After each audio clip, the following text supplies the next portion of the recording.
Menteri Keuangan, Menkeu, Purbaya sampai gelang kepala.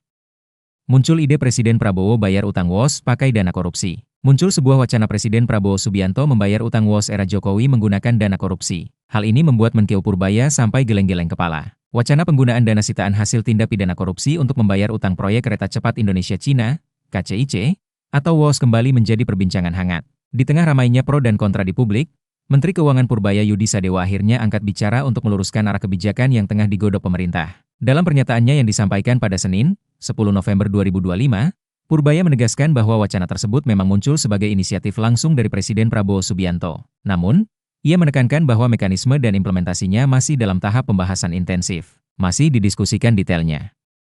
Yang ada masih garis-garis besarnya, ujar Purbaya, dikutip dari laporan jurnalis Kompas TV, Renata Panggalo. Pernyataan itu menjadi sinyal bahwa meskipun secara prinsip penggunaan dana sitaan korupsi sudah mendapat lampu hijau, pelaksanaannya masih menunggu kajian teknis dan regulasi mendalam. Pemerintah disebut ingin memastikan bahwa kebijakan besar ini berjalan sesuai koridor hukum serta dapat benar-benar menjadi solusi konkret dalam menutup utang proyek WOS kepada pihak Tiongkok. Tak berhenti di meja diskusi, Purbaya juga mengungkapkan adanya rencana pemerintah membentuk dan mengirimkan tim khusus ke Tiongkok. Tim ini nantinya akan membahas ulang skema pembayaran utang proyek kereta cepat, termasuk kemungkinan penyesuaian jangka waktu dan persyaratan pembiayaan. Mungkin Indonesia akan kirim tim ke Cina lagi untuk mendiskusikan seperti apa pembayarannya. Kalau itu saya diajak, biar saya tahu diskusinya seperti apa, ungkap Purbaya. Langkah tersebut menandai keseriusan pemerintah dalam mencari jalan tengah terbaik agar proyek transportasi modern ini tetap berlanjut tanpa menimbulkan tekanan fiskal yang berat bagi negara. Meski belum mengungkap kapan tim tersebut akan diberangkatkan atau siapa yang akan memimpinnya, sinyal yang diberikan Purbaya jelas Indonesia tengah bergerak cepat memfinalisasi negosiasi utang WOS.